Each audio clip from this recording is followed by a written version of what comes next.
right, how we doing? Good. Somebody already asked you that, so it's like.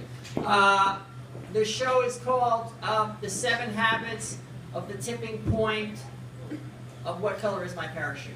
And not my life. This is how it starts. So we just.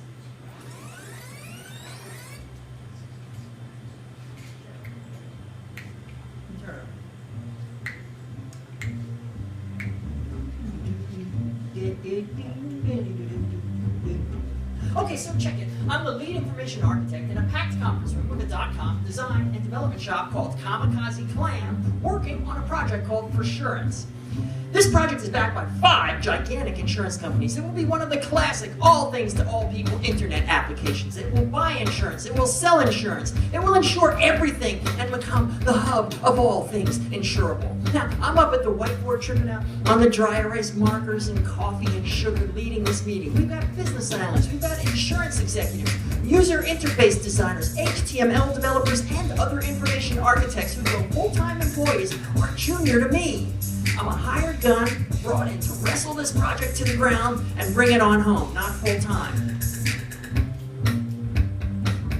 Now, no one in this room knows I'm an artist.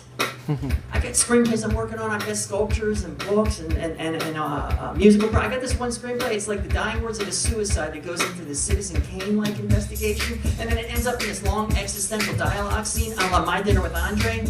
What am I doing here? How did I get here? I don't have an MBA, I have an MFA, and I'm like a management consultant doing professional services. Yeah, well, you know, I found the bottom line of billion-dollar corporations, and I put insurance agents out of a job, and otherwise advanced the decline of civilization as we know it. But I help people, I solve problems. I mean, look at this whiteboard. You know, the red, green, and blue boxes represent screens and processes, and the orange and purple lines connect everything together, explaining how this ridiculously complex system is supposed to work. I mean, it looks like somebody ate acid and stared at Mondrian's Broadway Boogie Woogie for a while.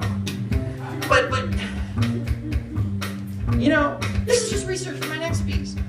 I wipe the board clean and start sketching in a storyboard. Snap my fingers, freeze the room. Okay, guys, I want to get a camera on the building across the street. We're going to get a crane shot, pan, see the World Trade Center over there, and then come down, swoop right up to the lead pane windows. And then we cut establishing shot inside the conference room. Let's get a 3 shot of those insurance agents. They look completely lost over there. And let's get a 2 shot of those dot-commers snickering in the back. We got to get a shot of this guy that's doodling this. What is he doodling? Some kind of anime dinosaur with go-go boots and a lightsaber or something? All of a sudden, the Forsurance people become unfrozen and they start arguing with me. What are you doing? You were leading a meeting. What happened now? I said, forget about it. You're now, I'm directing a movie and you're just background, okay? Your little Forsurance project, it's gonna go bust in about 18 months in the .com explosion. And me, I'll just keep working on other projects while I'm working on screenplays and, you know, all the other things. I mean, you know, like I could teach a course on creativity and business, you know, for the business people who want to inject more innovation and creative thinking into the organization. Or like the fine art student who finds themselves, you know, out of college and they're designing PowerPoint slides in the corporate creative department. But you know what's going to happen there? Creative artists, they're going to look at me like I'm a sellout. And the business people, well, they got shelves of books about how to be creative. Books like The 7 Habits of the Tipping Point, of the What Color is My Parachute, of the Cheesy Chicken Soup of the Soul. Yeah, well, nice try. The Forsurance people left. I stay stuck for years. And people come and go. Men in suit and ties and ninja code warriors and tattoos and piercings fade in and out of executive boardrooms and drab spaces that look like worn out sets from a David Lynch movie. The economy gurgles and sputters like a fat guy choking on a Taco Bell gordita.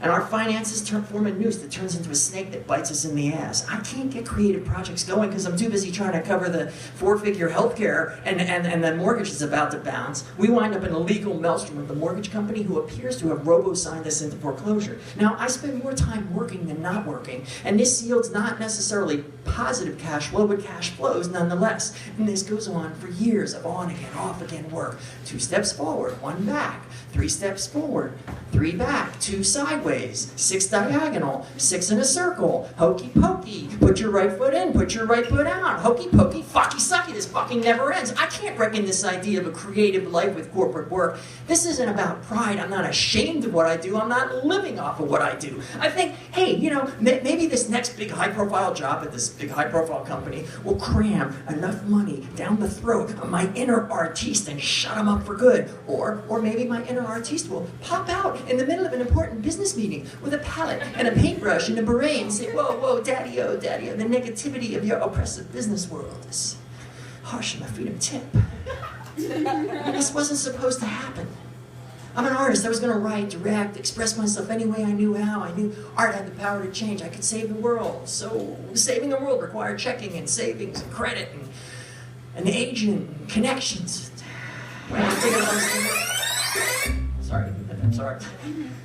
Anyway, back on the whiteboard, that's me in a process diagram, and it's stuck in an infinite loop with no business logic, no confirmation screen, and no way to click off the page. I lost my keys. I lost my password. I got to rewind through hundreds of meetings and websites and TV appearances and music videos and auditions and go back to where it all started. This is the story about who I really am and how I found out while being something I'm not. Thank you. That's how to